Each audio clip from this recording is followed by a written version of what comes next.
everybody. Hi, everybody. Welcome to an episode of SweetTeaNoShade Classic. We are back in the basement because it is about to rain like holy heck in Minnesota. Yes. And we decided that we'd rather...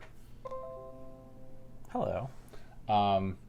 Not deal with that. Not deal with that. I'm Scott. I'm John. And we're married. I almost forgot that part. Okay. So, how's everybody doing? How's everybody been? We've been doing good. This is the small talk part. I know, I'm sorry. This is... my computer's being dumb. How we hope everybody's doing well. We're about to have small talk. So, John, if you could please plug your introvert small talk button in, or whatever the right thing to say. It doesn't work like that. I can make small talk just fine. I just choose not to. That's true. So, I have not done as much knit. Well, that's not true. I did a lot of knitting, but it was focused on one project that is a new cast on. Yeah, and I didn't knit much this week either. In fact, I actually knit quite a bit. I did a little bit, but not a lot. Cool. So we've got some knitting to talk about. We are a knitting podcast. We are. Yes, that is true. That is a fact. But we talk about other stuff. Mm-hmm. We have an Angela Lansbury movie to talk about. We do. A bat poop crazy Angela Lansbury movie to talk about. Yes. We have knitting to talk about. We already said that. You have an announcement. I have an announcement. And then I have a potential other project that I want to get feedback on. Okay. I've got a potential too. Not a knitting project, though. It's that other thing I was talking to you about. Okay. So, yeah, so we're doing good. We bought an air fryer. That's the big announcement. Actually, that's not the big announcement. That's a big announcement. That is it's a not big the announcement. big announcement. The big announcement is there is a new member of our family. Mm-hmm. And it is a human. It is not a pet. It's not a dog or cat or squirrel or chipmunk. It is a human being. My brother and his wife, their baby was born on June 25th. Mm-hmm.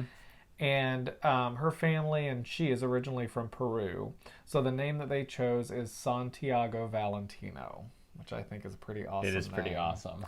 And so I started calling the baby Santa, which other family members thought was a real nickname, and then that did not go well. Oh. Did you see that in the No. There is a nickname for Santiago. I don't know what it is, though. My mom said so. Oh, Yeah. Like an official one? Yeah, like... Thiago. Right. And I think this is like Saint whatever Thiago is. David? No, Santiago is I think a whole name. It is, but it's also, it came from Saint Thiago. Was that James? I read the history of the name, and it's actually Santiago. Okay. But Diego is James. It was not Diego. Yeah. Maybe it's St. James then. Could be. Yeah. Anyway, Santiago Valentino. He's very little. He's very little. He was born a little bit before his due date, but he's doing really well. And yeah, so they're in Ohio. So I haven't actually seen the baby yet in person. So as soon as they're able to bring the baby home, then we will go visit, of course. Yep. In Ohio, but yeah. So super exciting. I'm excited to knit a bunch of baby crap. I know. Which we're going to talk about baby crap too. Yes. On this podcast, not poop, but like stuff and things. And yeah. All right, so we bought an air fryer, but I'll talk about that later. Okay. So we should follow our normal pattern, okay, which is we talk about our knitting stuff, then we talk about the Angela Lansbury movie, then we talk about whatever we want to talk about. This time because it's our YouTube show and not yours. I wonder if anybody else gets that reference. If you say it looking to me, like, it sounds weird. Not yours. Right. we talk about whatever we want to at the end because it's our YouTube show and not yours. Yes. Now, does anybody get that reference? Okay. So, what we're talking about? Our format. Oh, yeah. And then, and so that's when, at the end, I want to talk about the other little project that I'm toying around with, thinking about possibly doing. So this is going to be more of a yarn chit-chat, with the chit-chat being a little bit bigger than the yarn. that would be true. Yeah. That would be true. Which is fair. Yeah. I think people said they don't mind that. Yeah. So we're going to start at the very beginning. I have a work in progress, which is not exciting, but I want to talk about the colorway. And then I have a new cast on. I have 2 works in progress. Okay. And then a potential work in progress when I talk about. Oh, right. Which also might fall under acquisitions. Right. Right. So let's talk about my super interesting, super complicated work in progress, this hot pad. So it's only interesting because of the colorway name and the discussion kerfuffle that this started on the comments section, which is hilarious to me. So I'm going to talk and knit at the same time because I want to get to the end of the row. Okay. But this is from Elizabeth Carls, and Betty Ann gifted me the pattern. It's basically you knit, so you're knitting flat, but you knit a row. Okay, how do I say this? It's garter stitch, but it's 3 rows of, it's not garter stitch, but it's garter adjacent. So it's like like expanded garter. Expanded garter, I like it. So it's 3 rows of knit, 3 rows of purl, 3 rows of knit, 3 rows of purl. And the way that you accomplish that is you knit, purl, knit, knit, purl, knit. Gotcha. And so that's how you end up with 3 rows of knit and 3 rows of purl. And so it's I like dishcloths. Everybody likes dishcloths. It's sugar and cream, which I need to get to the end of this row because there were some comments that. The nice thing is you can take out all this knitting with the magic of editing. Well, I'm not going to take out or you can all this speed it up. we're talking. Oh, wait, well, no, we're talking. I got to the end of the row. All right. Okay, so the things that I wanted to talk about was that.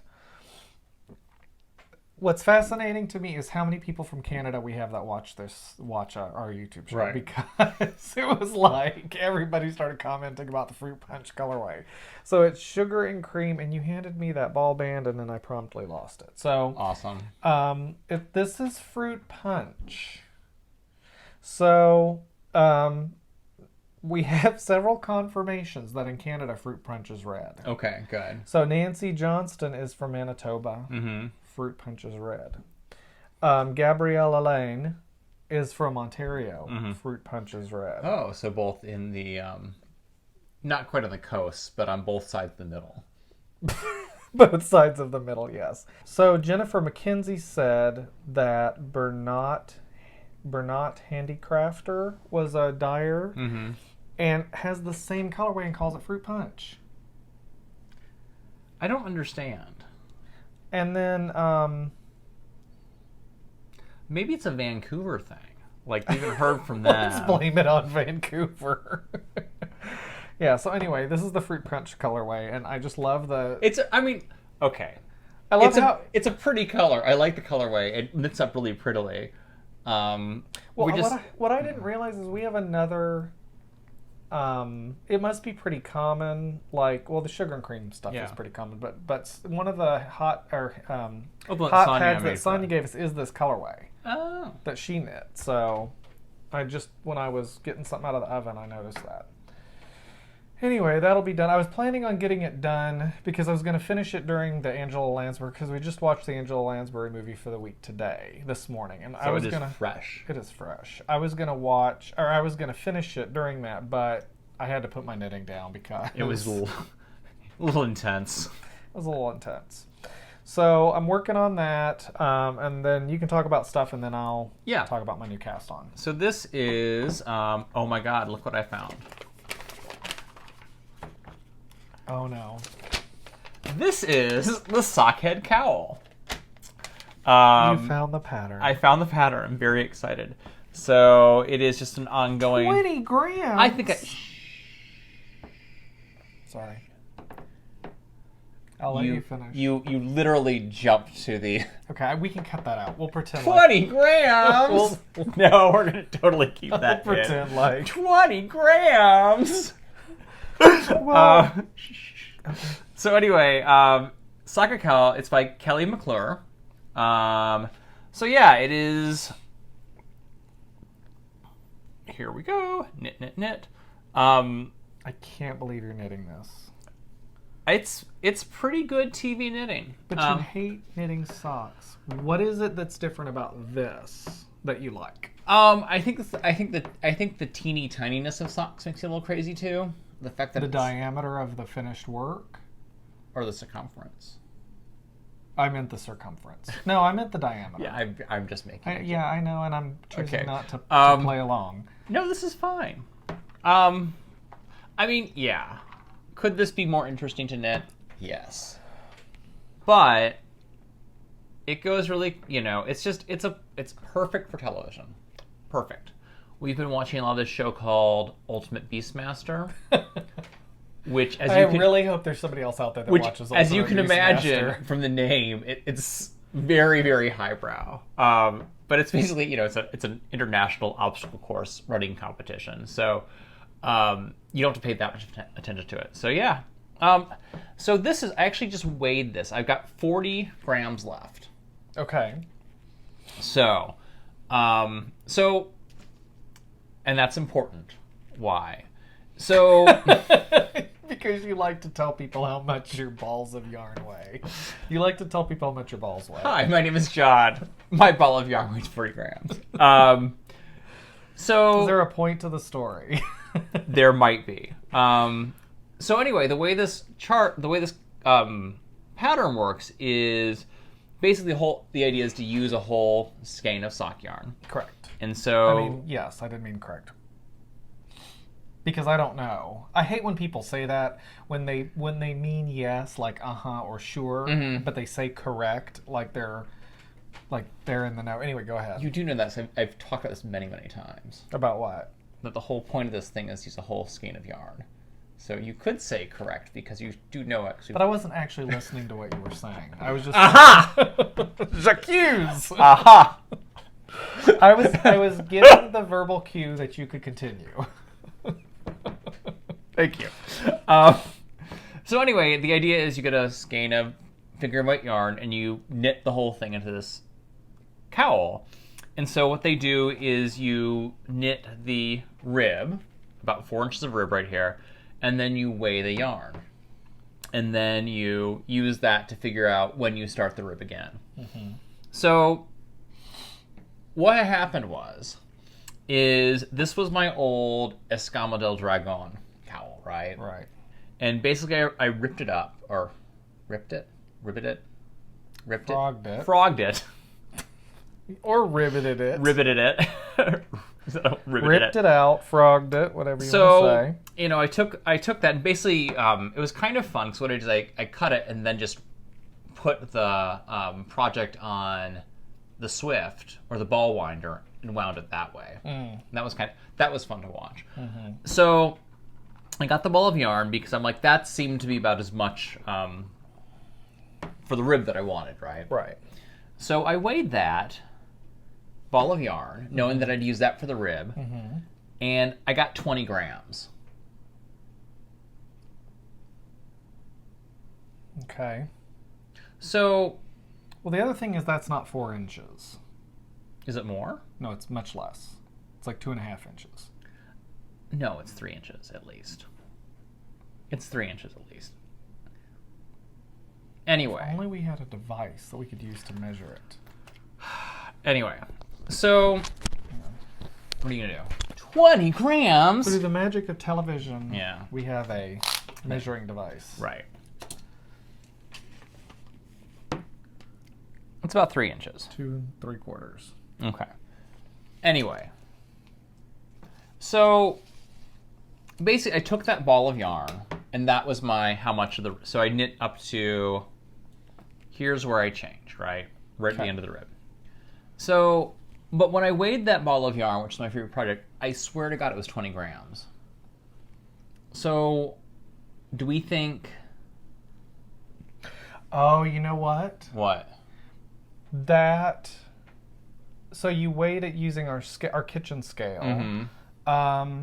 If it's not 100% even or, flat on the flat surface or the battery's going bad, it could have been. Did you measure it more than once? Maybe. I don't remember. Because if you Probably not. If you only weighed it once, it very well could be that the scale was wonky. Okay.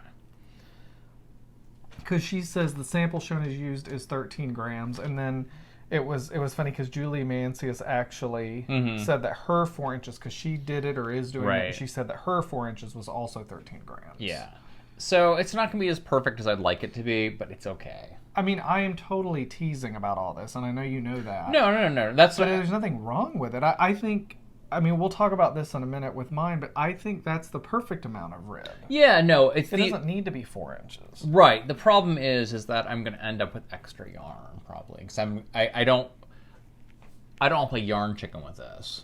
So I'll probably stop at when this gets down to like 20. 15? Okay, 20. 20, just to be safe. Because you got 40. Yes, 40. 40. My balls. Well, I weighed it this morning on the kitchen scale, and the battery died. So we might have to revisit that. Okay. Or it's getting a low thing. And I was going to buy... I was at Target standing next to this battery thing, and it had the batteries and I was like, I should just, since I'm seeing them, I never have those batteries. I should just grab little, them, like, the 2032 round ones. Yeah. I knew I was like, I'm going to have a conversation about these batteries at some point today. But I should just put them in the... No, Scott, you don't need more batteries. Always need more batteries. I know. So anyway. But yeah, it's making me happy. It's beautiful. I mean, that yarn is really beautiful. Yeah, it's really fun. And I like the fact that it's going to be... I think it's because, I'm using 3s, so it's got some airiness to it. It's not as tight as a sock would be. And it's just be a very light... fun little thing to wear.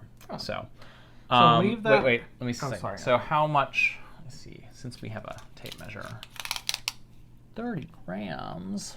20 grams. Why are you so fixated on me saying that? Because when you said it was really funny. Oh, 20 grams.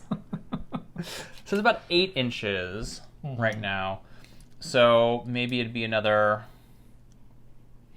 6. Like, you gotta put that there on the 0 goes on the beginning. Or the 2 goes to the 8. So yeah, it'll be fine. I do want to get this one done pretty quickly because I have other projects I want to do. Do you have other potato chip knitting you want to do? Yes, somewhat. Okay. Less popcorny than this one. The potato chippy? Popcorny. Okay. So potato chippy. I feel like the one I'm about to do is like nacho knitting, where you can certainly eat it, but there's like a little more to pay attention to. So nacho knitting. The other thing is it could be popcorner knitting. Popcorner knitting. Because there's those chips that they make out of popcorn, but they're potato chips, and they're called popcorners. So it could be popcorner knitting. Popcorner knitting. Okay, so hold that thought, hold that there. So my new cast on is Sockhead Hat. Yay. So, and then Harris stepped on my knitting and made me drop a bunch of stitches, but I'll fix that another time. Okay. So this is Are you okay, babe? Yeah. I'm on 3s. I'm using 3s as well. So I'm doing the Sockhead Hat by Kelly McClure. And you're doing 1x1 rib. No. Really? It's 2x2. Your rib's a lot tighter than mine. I get that a lot. Let me see here. No, it could be the yarn too. That's true. But yeah, so my rib goes up. People can't see this. It doesn't really matter. But your rib is actually 4 inches. Or close enough. So I didn't particularly want to do 4 inches of rib because it's a hat. Right. And 3 is like the max. Does the pattern call for 4 inches of rib? It does. Okay. And that's why I wanted to do is because when I'm doing a new pattern that I'm likely to knit more than once, or it's complicated, I do it exactly as the pattern describes, rather than start monkeying with it. I might get more confident and do that in the future. But I did 4 inches of rib, and what was the point of that? And the yarn is from, it's the yarn that you bought and I stole. Yes. It's from 5 Burrows Yarns. 5 Burrow Yarns. Oh, 5 Burrow Yarns. And that's what the label looks like. Is that a thing? What? They don't ever call it 5 Burrows? Or is that just what the yarn is That's called? what the yarn is Oh, called. okay. I thought it was like a New York thing. Like, No, don't no. put the S on the burrow. No. It's a walk-in prospect, which is a reference to that prospect park you were talking about. Mm-hmm. And then this is what it looks like caked up. It's so pretty. It is. I've just noticed some browner browns than I saw, because most of this knitting I've done not in the best lighting, because I did it outside Friday night and then I did it anyway. So this is what I've got so far, and yeah, and then I'm just gonna knit. So I've got to knit the hat. This is a free pattern, so she's got like 15 different sizes. Oh, I can do a baby one. You could. I could do a baby one next. Be pretty fast. Anyway, so for a medium, I have to do 4 inches of ribbing and then 8 inches of stitches, and then that's when you start the decline, or the decrease. Meow. So yeah, so I'm loving it because it's popcorn. Ha! Potato chip knitting. The problem is that literally, I think this is the 3rd time where Harris has gotten in my lap, stepped on my work, and dropped like 6 stitches. So then I have to go back, and luckily I'm in the stockinette part. So previously he stepped on when I was doing the rib, and okay, so I don't know if, to me, I am not particular about mistakes. A caveat to that is in rib, because it is super obvious if you make a mistake in the rib, especially something like this that has a whole bunch. And so I picked up the stitches and I fixed the ribbing, and then I would get around and I would get to that part again and I would see one stitch wasn't twisted quite right. So I would drop down, fix it a little more. I kept fixing it every round I went around. So you're like doing it to the point where you want twisted rib? Huh. Because I am less particular about it. It is so obvious on something like this. So anyway. But see, look, there's where it was, and that stitch is a little bit longer than that stitch. And so Looks that's awful. Driving me nuts. But anyway. You should probably just frog it. I'm Start super over again. excited about this because I'm not listening to you. Because now I'm into the stockinette. I no longer have to look at it, so I can knit and watch TV without having to look at it, and I'm super excited. That's my favorite part. Yeah. Okay. That's fun. So that's that. That's that. Oh, and that's what I spent all my knitting time on this week, was that. Cool. So I'm going to do a baby one of those. Oh. That'll be fun. Question to you and the world. Do they make, because I'll be honest, I'm not super excited about knitting baby stuff in wool. In wool? You got me cotton? No, in wool. Like, where they have to be super particular about how they wash it. Because I just don't think that's fair. Yeah. So, the question is, and I know I can do superwash wool and stuff like that, but before I go down that road, what I'm wondering is if they make fingering weight yarn in acrylic. Yep. They do? Oh, yeah. Okay. Because I've only ever seen, like, Lion Brand or, Red Heart, where it's, like, worsted. Yeah. Or whatever. And so, so I can get that, like, at Joann or something? Yeah. That actually transitions beautifully into our next topic. Oh, okay. So, I had mentioned that I want to get this finished up because I want to start a new project. So,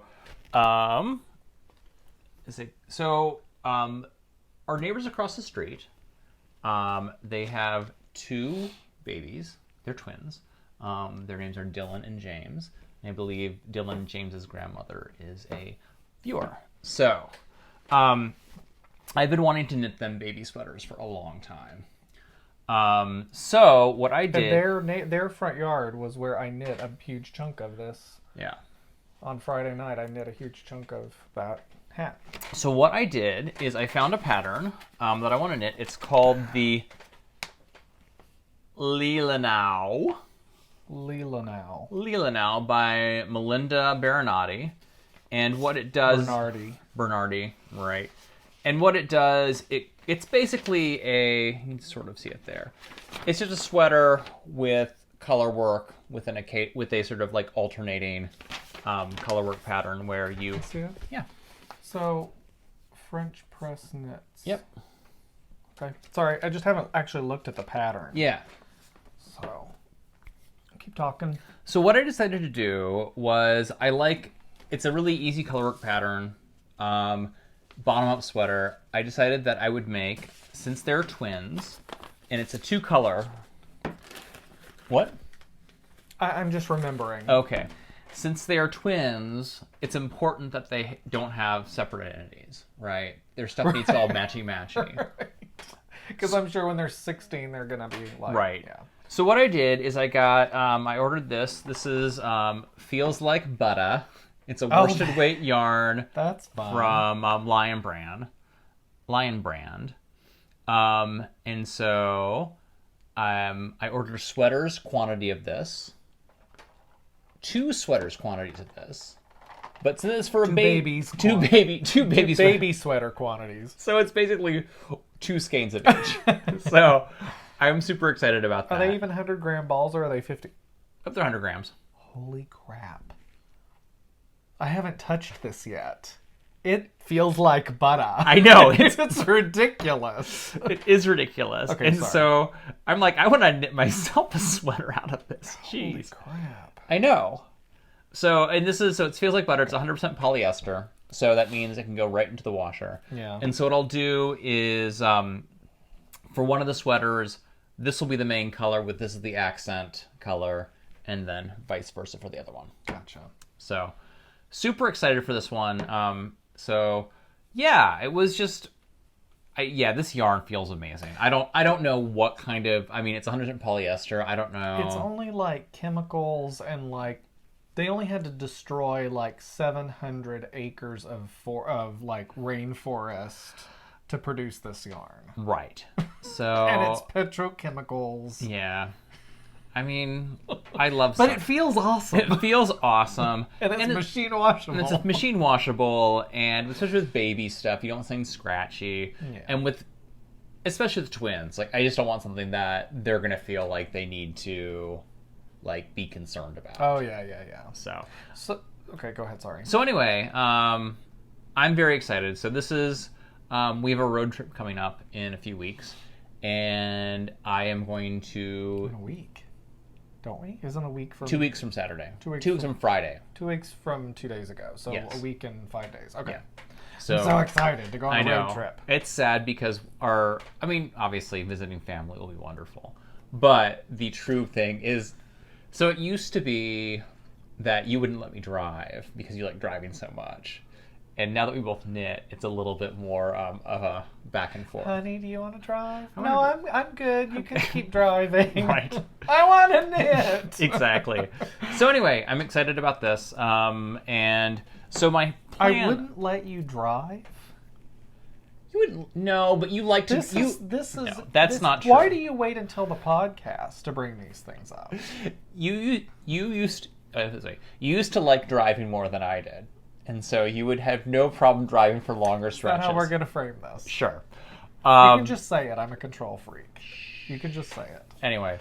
We'll have some nice time to get that done. Can I see this for a second? Yep. So I want to talk a little bit about this because you and I traditionally knit with like wool and alpaca, stuff like that. So this is 100 grams.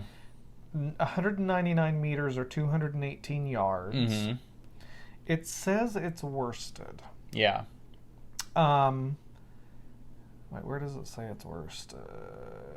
It says it somewhere. Maybe it was said it on the website? No, it said it on the... But in any case, the... Well, the reason I'm asking is because, yet again, this looks... Okay, I know we've talked about this before. Is worsted heavier or lighter than DK? I think it's lighter. Or is it heavier? It doesn't matter. Yeah. I mean, it does matter, but I can't... This looks like a little... This looks like between a sport and a DK to me. Yeah. So it's 100 grams, 218 yards, 100% polyester. So you had said something about when I said, is there fingering weight acrylic yarns? So did you see fingering weight on the website when you okay. So then I'll go on, unless somebody else has a recommendation, I'm going to go on, what'd you do, Joanne? Yeah. Oh, I can hear the rain.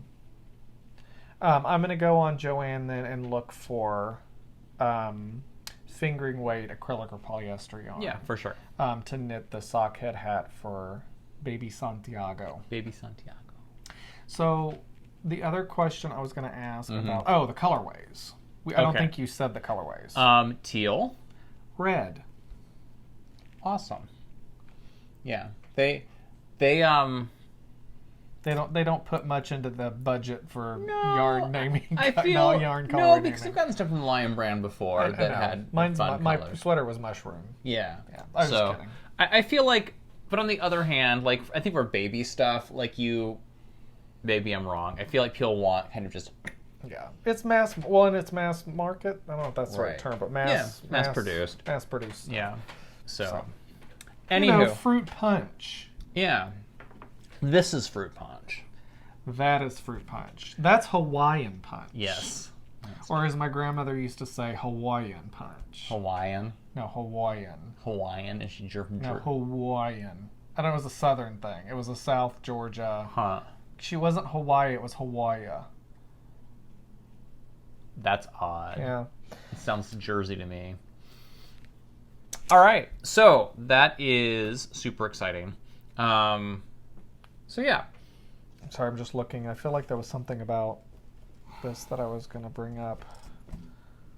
Well, I think we say Julie Mancius, whatever her name is. It was 13 grams, yeah. Hers was, her ribbon was 13 grams, yeah. So anyway, why don't I finish this one up to start this one. Of course, I will certainly not wait. I will start knitting this before I finish this. Oh, yeah. I mean... Well, okay, so... But I'll have to do a little swatching because obviously it's a baby sweater. So it's a sweater, so you want it to fit. And then I'm also trying to figure out, like, you know, the way it works is you, like, a couple of regular rows, just regular stockinette, and then you do a color work row. So what I think I'm going to do is I'm going to use interchangeables and then just go up a size for the color work row. So I want to do some swatching on that to see how that works. Yeah. Although, I mean, it really doesn't matter. I mean, it matters, but it doesn't matter. I'm trying to think of, like, because in this case, you're knitting the sweaters and the baby will eventually fit into the sweaters.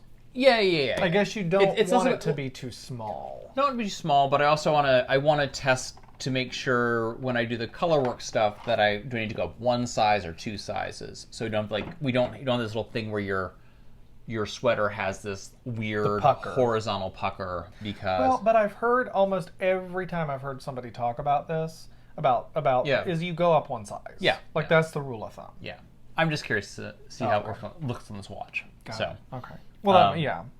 So thank God for interchangeable needles. I don't know what people did before that. Well, and thank God for the Chow-Gu red set and blue set that Betty Ann has bought us. Oh, yeah. Because, am I using... You were using the blue set for... No, this is our regular... Mm-hmm. No, this is the red set. Because these are the long 2.5 millimeter... No. Oh, no. I'm sorry. I'm looking at the wrong project. This is the red set. Because it's... Blue set? No, the red set, because it's the circumference of a hat, but it's 2.5 millimeter needles, like a sock. So all the 2.5 millimeter needles that I have are 9-inch circulars for knitting socks, which Kevin, Needles at the Ready podcast, doesn't like knitting socks with 9-inch circulars. You know what? Not everyone's going to like that. It's okay. If they want, so I have at the back of this notebook, I have the name of everyone in your cult who has said to me that they have made the right choice of being in the 9-inch circular cult. Anyway, so I don't have 2.5 tips that would fit on a circular to make a 16-inch. Is the red set not good on 2.5s? That's what I'm using as the red set. The original set. Right. The original set doesn't go down to 2.5 millimeter. I didn't know that. I don't think I've ever, because I've just never used it to go down that small. No, they're not. It's like, I don't remember. Because they have 3s, though. No, because a 3 is a 2.5 millimeter, I think. Whatever. I don't remember what the original size goes down to, but it's not this small. Okay. So the 3 is perfect. The red set is perfect because it's got these 2.5 millimeter tips, but it fits a small Chalgu cord. Gotcha. And then, yeah, so super excited about that. So then the blue set has bigger. Gotcha. The red set is small millimeters, and the blue set is bigger. Whatever that means. That's all inside baseball. That didn't mean anything to anybody. Okay, so I want to go back to I want to talk about the other. So let's talk about our knit along. Yes, and that's because there's like 5 things that I want to talk about, all kind of related to that. Go for it. So Trilogy Yarns. Nancy, she is not from wherever I said she was last time. She is not from Bellingham. She is not from Birmingham. Where is she from again? Bellevue, Washington. Okay. Not that it matters, but well, I mean, it does to her. It does to her. If we ever need to write her... She's like, by the way, Scott, I'm not from Bellingham. Okay. Like, Bellingham is in Washington, right?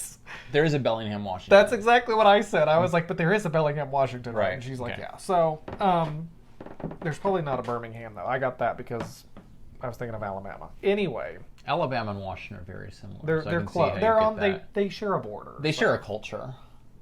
Yeah, right. So, what was I talking about? Nancy, Trilogy Yarns. So she donated several skeins of yarn to us. Very, what's the word? Nice. Very nice. I can't think of the word. Very, not honestly. God, I hate having aphasia. Generously. I don't actually have aphasia. Honestly. I feel like I have aphasia. I don't have aphasia. She very generously donated that yarn. We have 2 skeins that we're going to be giving away with our knit along. And then we have 2 skeins that we're going to be knitting projects with coming up that are going to be fun to feature. And then she donated a skein to the notorious Betty Ann. Right. And so who is tattling on me and telling Nancy that I haven't mailed the yarn. Oh. You haven't. It's Sunday. Yeah, I know. So all right, this is the story of our lives. For the last 4 weeks. Okay, stop eating and talking. They're so good, though. They're frozen blueberries. Oh. And they've sort of thawed. And they're at the perfect. Yeah. Yeah, well, Can't stop eating. That's gross. Sorry, I probably put blueberry crap on my teeth. Oh, you're fine. Okay. So, all right. We'll start at the beginning of this. So, Scott and I used to go to a gym together called Anytime Fitness. We have not gone to this gym for about 1.5 years. Or, Scott, you haven't gone for like 1.5 years. March was a year. Yeah. It's been a minute. Yes, it has been a minute. Go ahead. So, I don't know if anyone else has had their issues with the personal fitness, the fitness industry, where like trying to cancel a gym membership is like they make it not easy. I mean, by not easy, you have to send them a letter. Yeah. Well, I mean, ultimately what they want is for you to come in. Right. So and then they try to like, well, but what if we knocked off $10 a month? Or, right. What if we gave you a free month just to see if you still liked it? Or, right. and I understand they have to make a living and, that's just the way it works. But anyway, and nothing against them. They were a fine gym. We just started with a different gym. Fine, So for the last 4 weeks, basically, like a lot of gyms, they froze memberships while the gyms were closed and not able to be open in Minnesota. And so they just recently reopened. Well, I mean, granted, we were behind even before they froze it. But anyway, we've been having this. We get a monthly deduction out of our account for this gym we don't go to anymore, and so because we just don't want to like send the letter. Yeah, and we have to send a certified letter, which is why it's complicated. Right. So anyway, but not that hard. But for the last 4 weeks, we've been like, this is the weekend we will do this, because we will send her Anytime Fitness cancellations, and we'll mail Betty Ann her stuff. Right. Because I have a pair of socks for her, I have another thing for her, and then I have the Sexy Cowboy. Sexy Cowboy for her. Yarn, not a person. Not a doll either. Not a doll. Yarn. So anyway, let's talk about the knit-along. No. We have not done that for a long time. That's true. Yeah. So we need to do that. Yeah. Before we leave for Colorado. Yeah, we should. I mean, we can't do it today. No, we'll do it tomorrow. Anyway, so I am knitting. So our knit-along is Entrelac and Intarsia. Yep. Because we wanted to do these techniques, and it's always fun when you're doing it with a group of people. So yeah. I am stuck. I'm doing this Entrelac hat. Really enjoying it. All Squared Up 2.0 is the name of the pattern. Mm-hmm. I'm stuck on this spot in the pattern. Susanna, who watches our podcast and provides lots of awesome comments, she's gifted me some dishcloth patterns that I'm going to do after I do these. She is doing the same pattern and is stuck at the same point I am. You guys can get on Zoom together and just like try it. I mean, because like what's going to happen? I mean, chances are is you just need to do it. Like follow the pattern. But that's the thing, is it's like you can't just do it, because it's not like you're starting with a nice neat round of stitches. You've got squares and triangles and weirdness, and I don't understand, because it talks about the right side, and I know people are bored because I've talked about this every week. My plan is to this week focus on that and just figure it out. Right. And again, the nice thing is that you don't need lifelines. Right. So you can just try it and then rip it out. Yeah. Do it and then rip it out. Because you'll probably know after one section whether you got it or not. Right. So. Right. So that's what I'm working on, is an Entrelac. That is not popcorn knitting. Nor is it potato chip knitting. Nor is it nacho knitting. Okay. So then what are you working on? So, I have my project. I'm working on a pair of Argyle socks for this person over here. I am using Lady Men Fiber Arts. It's a set of minis called Spice Market and a background color called Heirloom. So the big fun thing. So here's where I am. So I am halfway through. It looks like a doll sweater. It really does. It's so tiny. Someone thought it looked like a bralette. A bralette? Because, no, it was funny. I posted a picture on Instagram, and they couldn't see it was on our coffee table. And so, like, these little side patterns, like, disappeared, and they're like, why are you knitting that for Scott? I'm like, no, it's Argyle socks. It's a macrame bikini top. I know. Just what he's always wanted. So anyway, so yeah, I'm halfway through the second set of diamonds, and then after I finish this set of diamonds, I actually just do one more middle diamond. Right. And then I'm ready to go. That is on the top of the foot. Yeah, the instep.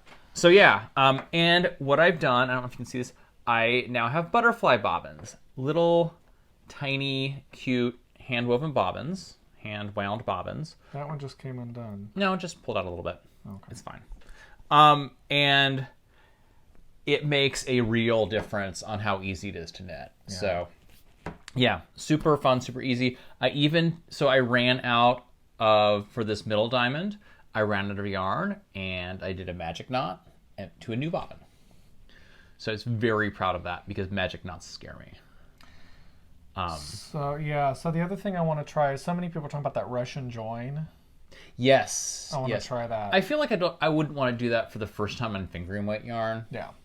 Yeah. Well, and it has to be multi-plied too, which that yarn is, but it has to have multiple plies. So anyway, what I'll do is I'll finish up with the instep, then I'll put it on holders, right? Stitch holder. Stitch holders, pretty big ones, and then I'll do the overstitching, and then do the heel flap and gusset. Gotcha. Because I feel like the overstitching would be really hard to do at the very end. Yeah. It's like weaving in ends. That's why I try to weave in ends as I go. Well, I just think it'd be really... I enjoy weaving in ends. It's not that I don't like it. It's just like you get done and you're like, oh my god, I have this finished project, and then it's like, shit, I have to weave in all. Well, I also think like I'm assuming it's like cross stitch, which I think will be a lot easier if it's flat.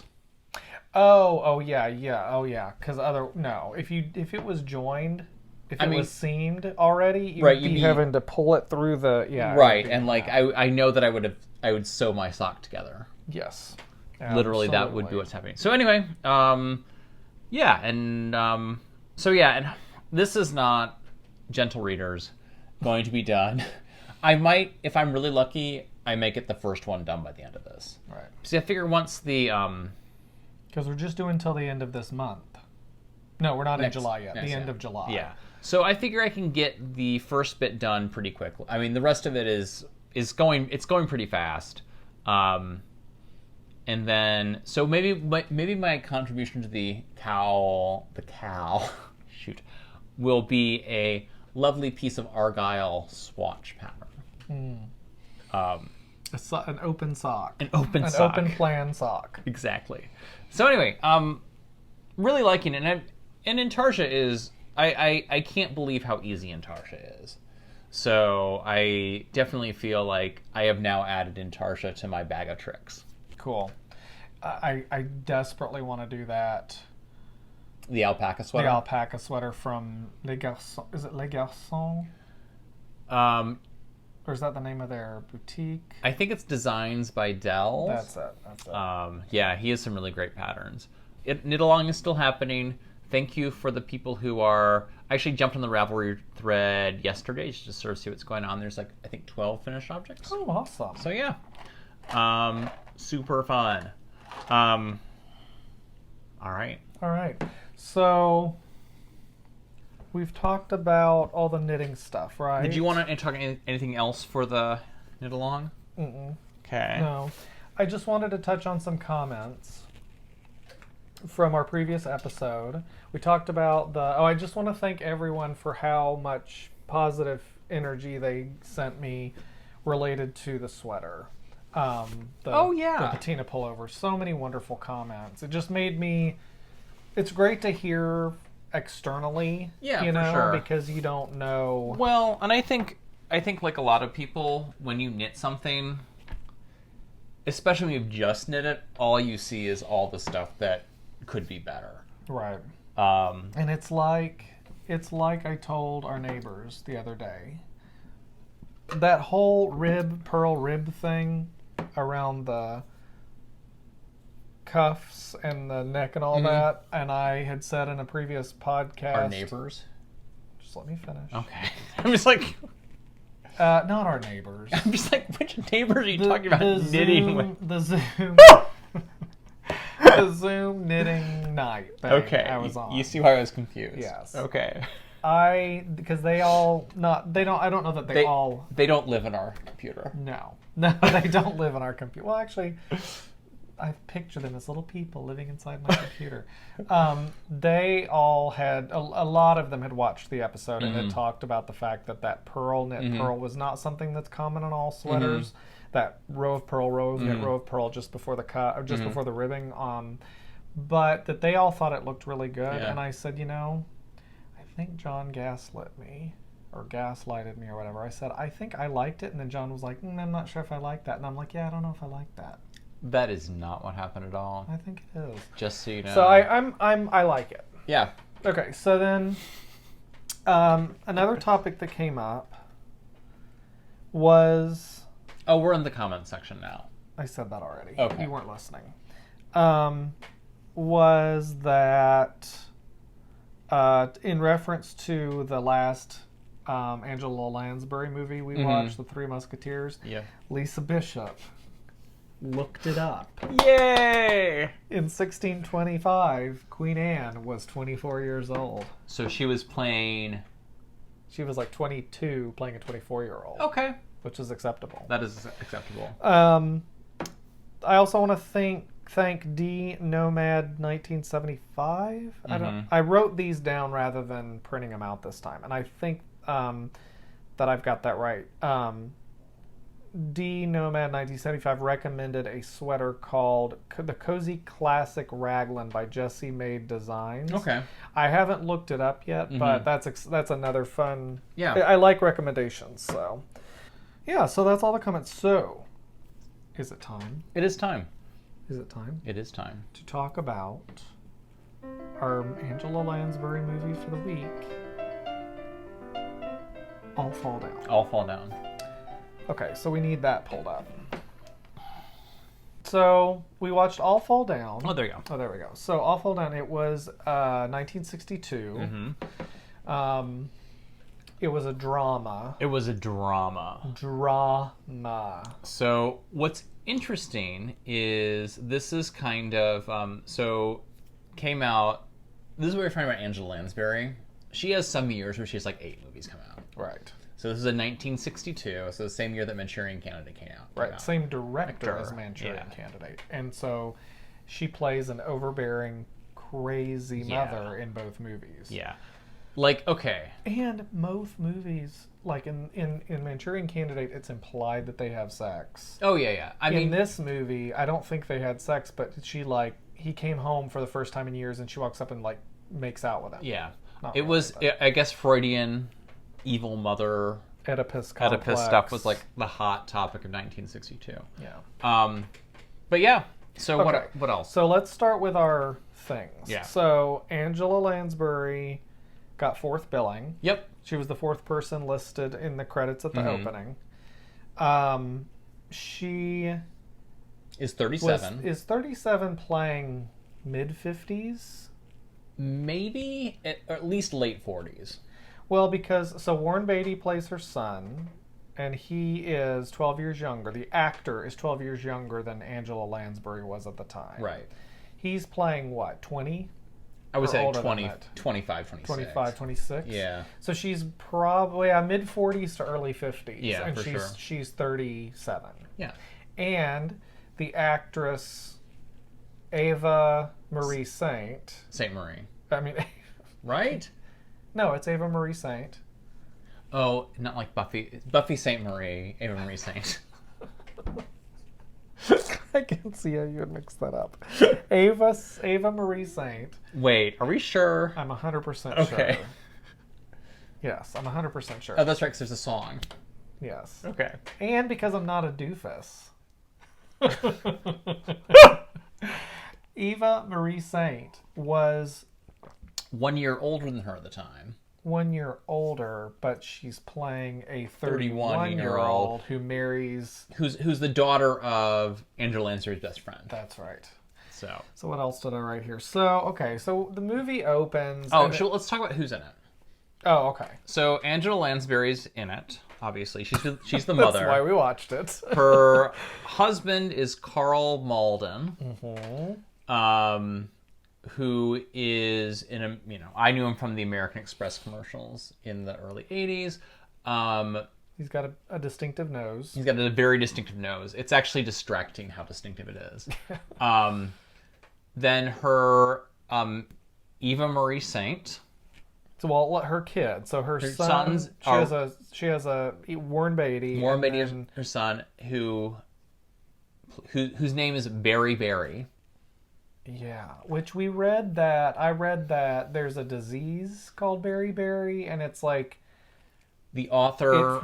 It like fries your nerves and like does something to your heart. Right. And like that was where they got the... That's where the author... It's based on a book. That's where the author got the name. Right, the author. And then the younger son was played by Benjamin DeWilde, who I knew he's the little boy from Shane. Yeah, and I've never seen Shane. And who we found out died when he was like 30 in a car wreck. Yeah, very sad. So I don't know how old he was in this movie, but he played a 15, 16-year-old. And then, of course, Eva Marie Saint, who plays the older woman, 31,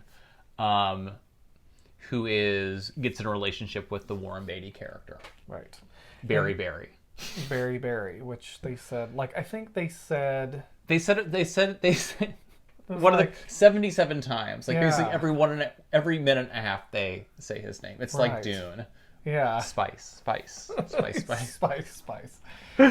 So the movie starts, and it's being told from the perspective of this, or you're seeing it from the perspective of this 15, 16-year-old son. And so he goes down to Florida to find his brother, who is the Warren Beatty character, and he's on this pier.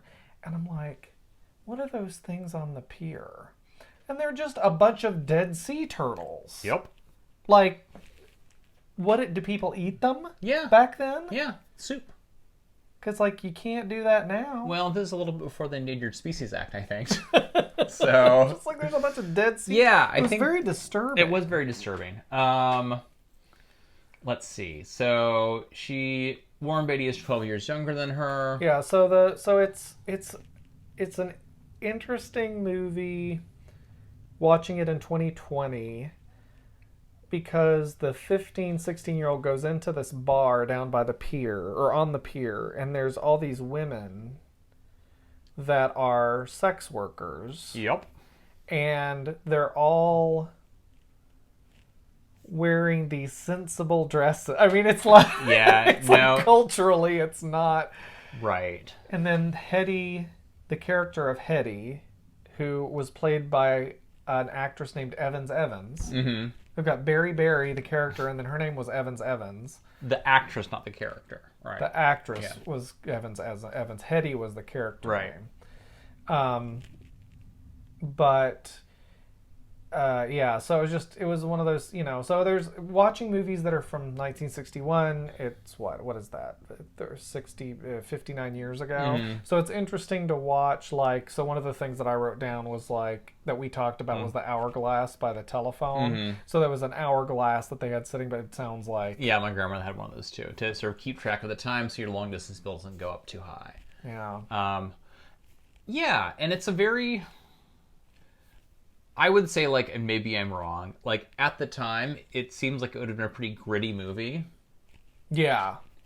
Well, especially at the beginning. I feel like at the beginning, although they're really trying to establish that the Warren Beatty character sucks. Well, no. What I was going to say is that he lives kind of rough. Yeah. So they didn't do anything to pretty up the sets. No. These places that they go into are... Not nice. Not nice. Yeah. And you can tell it doesn't look like a set. No. It looks like these buildings that they found. Right. Because they were in the Keys for the first little bit. Yeah.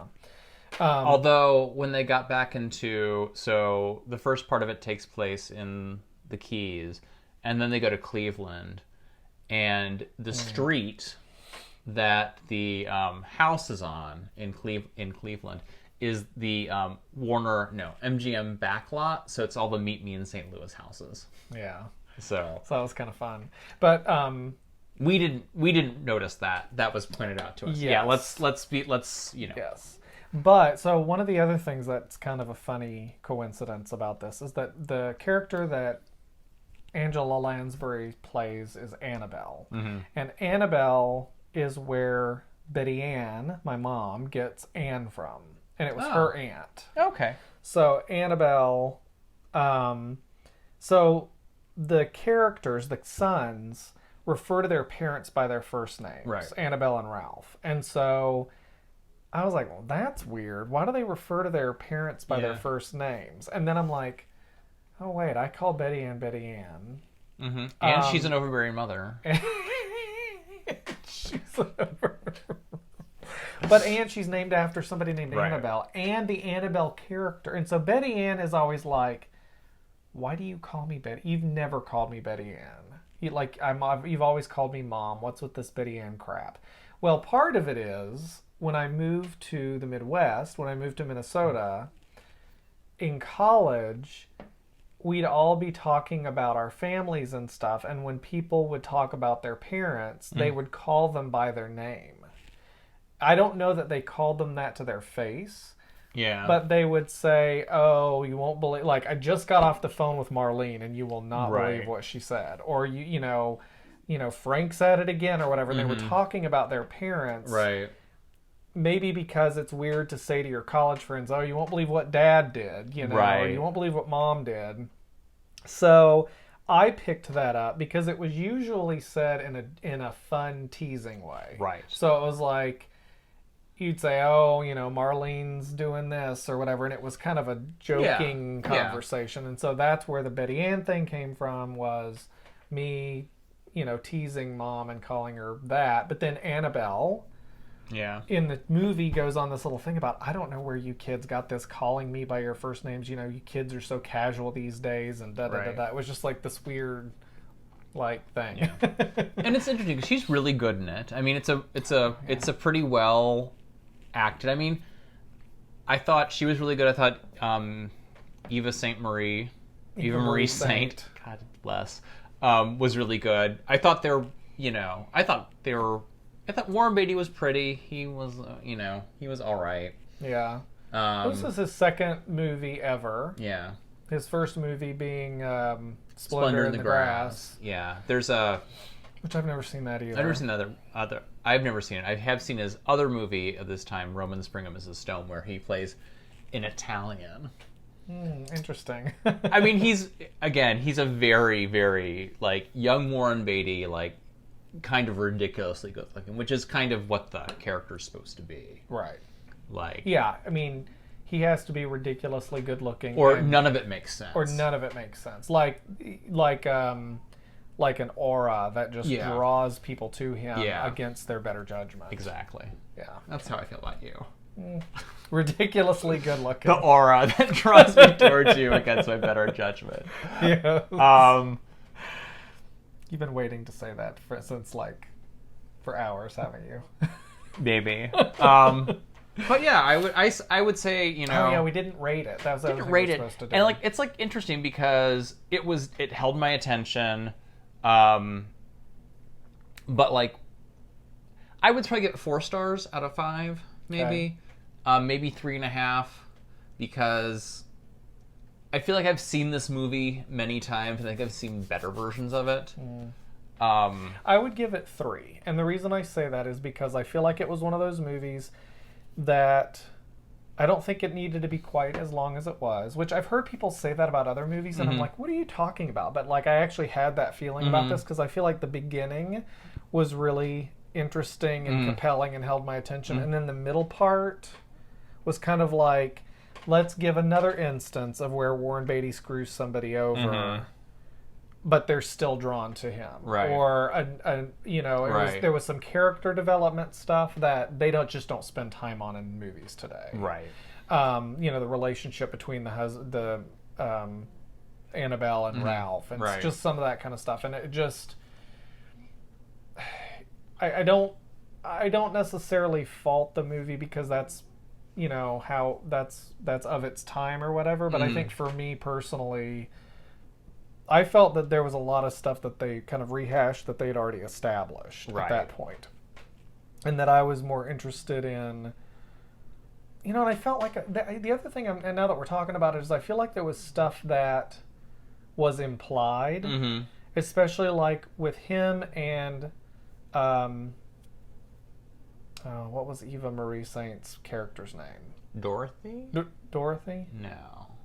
No, Dorothy was the woman that he had in the weird house at the orchard. She was Bernice's daughter. Oh my gosh. Echo. Yeah, Echo. Yeah, I was like, it's a unique name. It's Right. not a real name.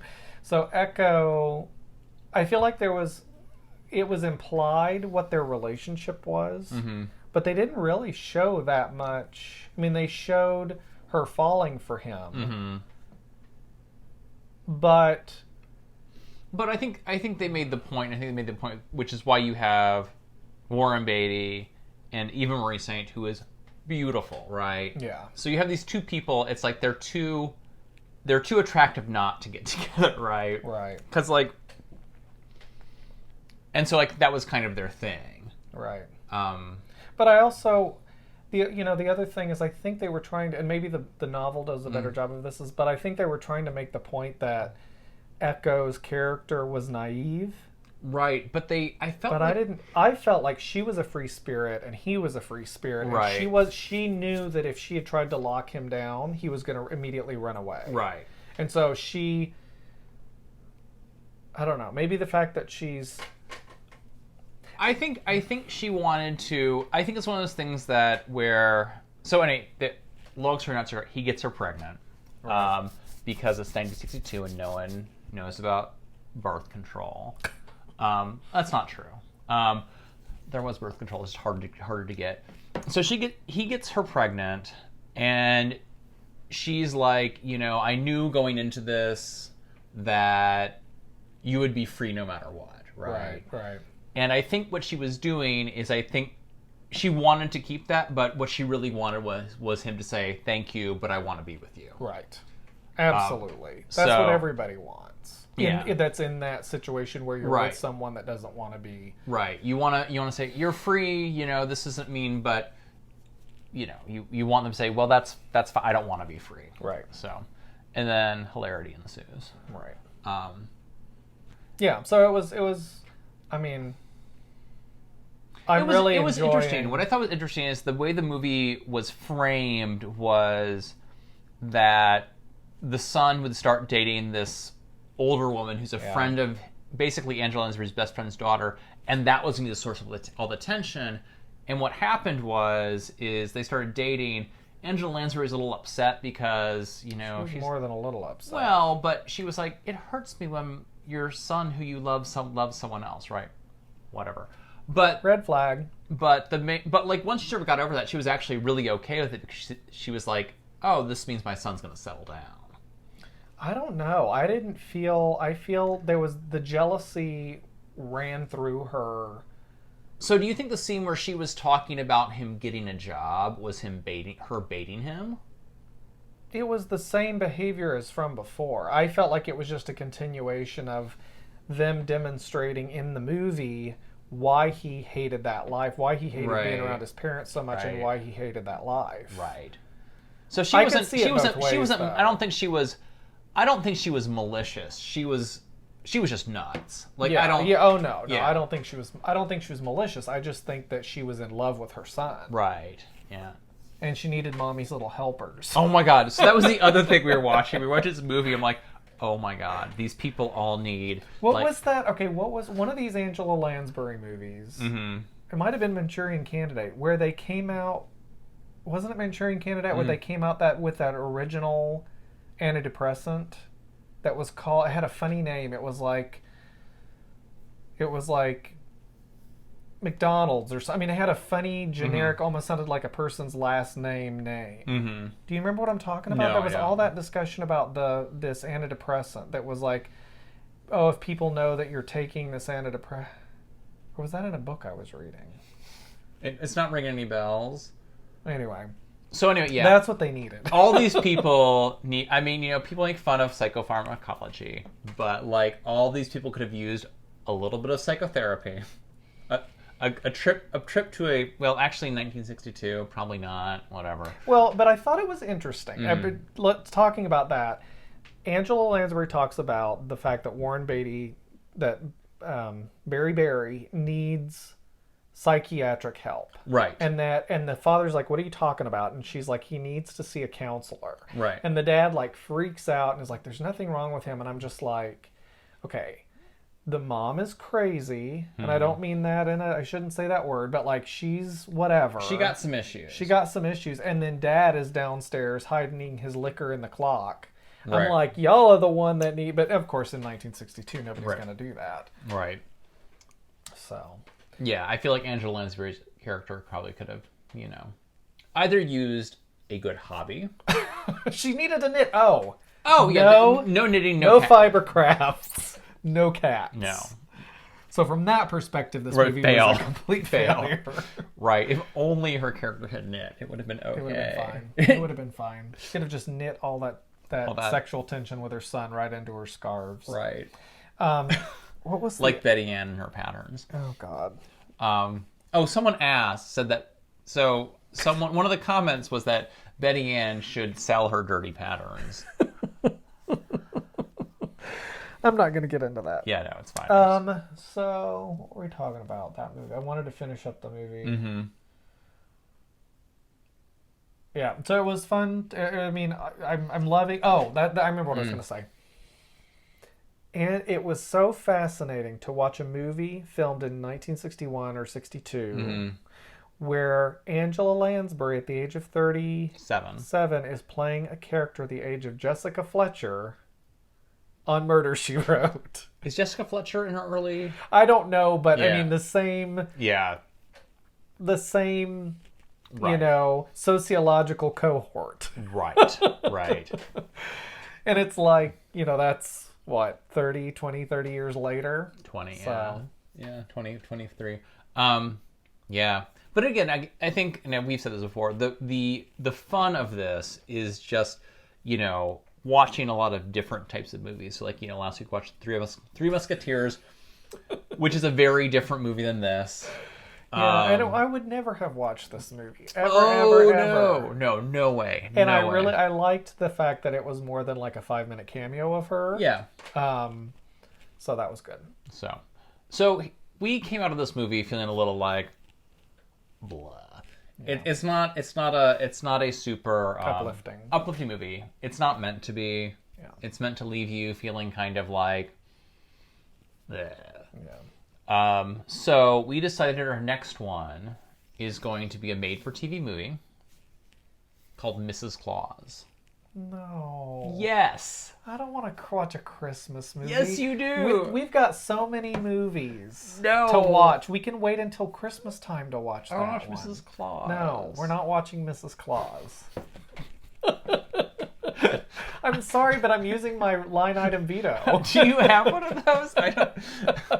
I'm not watching Mrs. Claus. Why and not? And the 4 people that are doing the movie along with us are Yes, they will. It's going to be the best thing ever. No. Okay, fine. No. Okay, now we have to pause and find another movie. See, I was ready.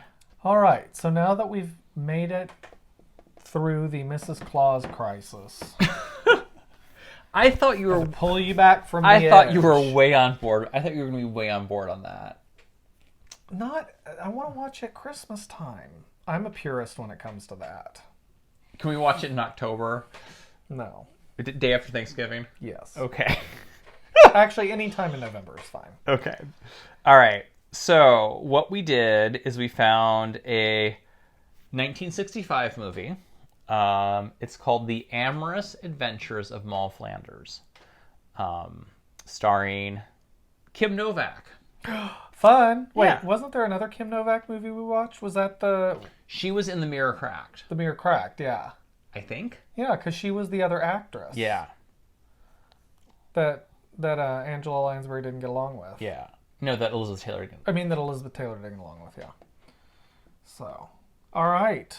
The what was it? Amorous Adventures of Moll Flanders. Okay, I'm gonna ask something embarrassing. Mm-hmm. Let's have the Scott doesn't know anything about culture of any kind because he grew up in the swamps of Georgia. Mm-hmm. Who's Moll Flanders?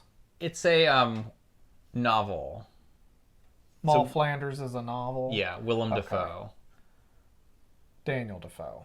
Yes, Daniel Dafoe. Willem Dafoe. I only know that because I saw it. Yeah, still.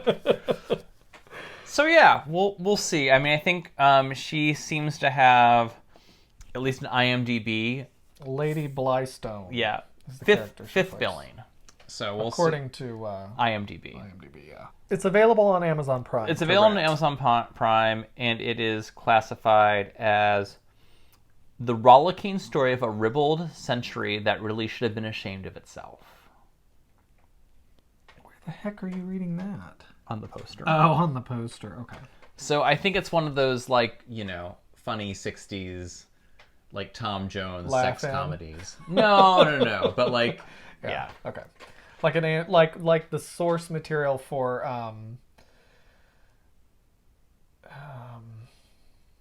what's the Spy Who Shagged Me? Oh, the Austin Powers movie. Yeah, like that sort of swinging 60s type stuff. Okay, all right. 1960 or Amorous Adventures of Moll Flanders. Okay. Say that 6 times fast. So now, new topic. Okay. Hard category change. This is very not knitting related. So if you're not Angela Lansbury related, this is my new project that I have this idea of. So I'm just curious what if other people I'm just curious. I'm just kind of testing the waters to see what people think. So one of the things that you might have noticed if you've watched our podcast since the beginning is that I am on a weight loss journey.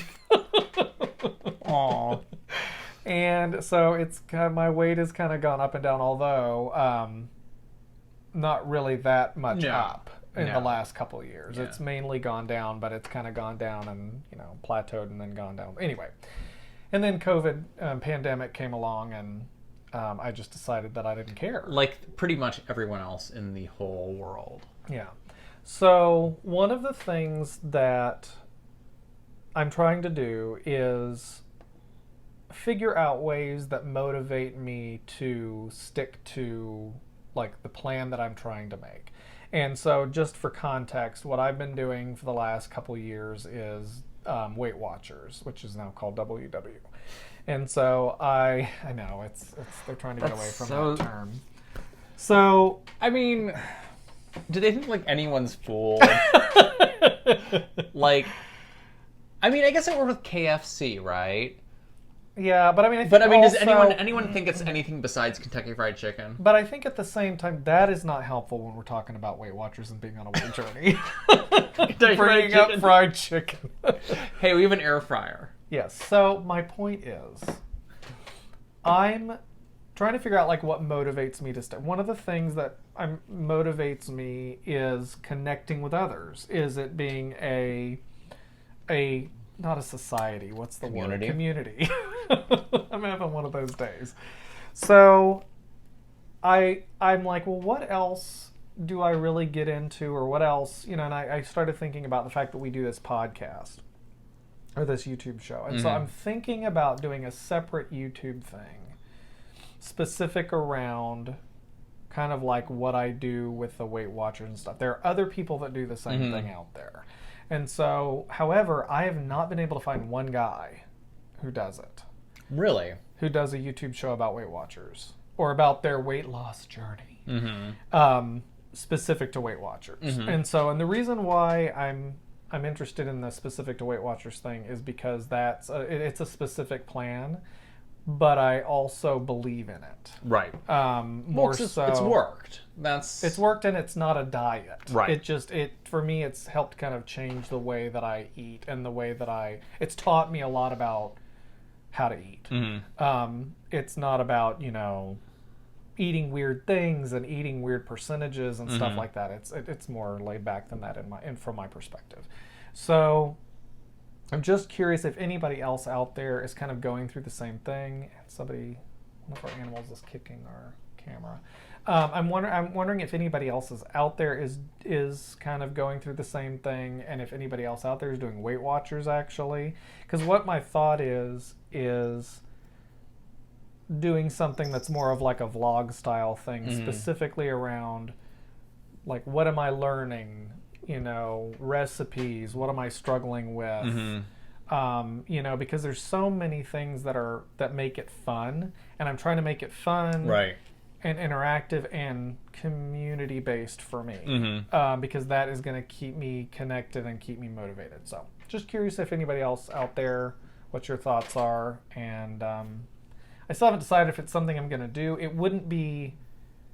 It probably wouldn't be on this channel, and it wouldn't be mixed up with our knitting stuff at all. Right. It would be totally separate. And it probably would be a me solo with you as a guest artist. Because it's something that I do that you don't do. Yeah. So, yeah. Although you're kind of forced to do it. I mean, I get it when Scott is eating well, I eat well. So, So, anyway, that's that. And so we will be back again next week, and we will have I will have attempted my Entrelac hat. Yep. I will probably have made more progress on this, and I will probably have finished that hot pad or dishcloth, and then you will have maybe cast on a baby sweater. Maybe. So anyway, thanks everybody for right. watching. We'll be back again soon. Bye.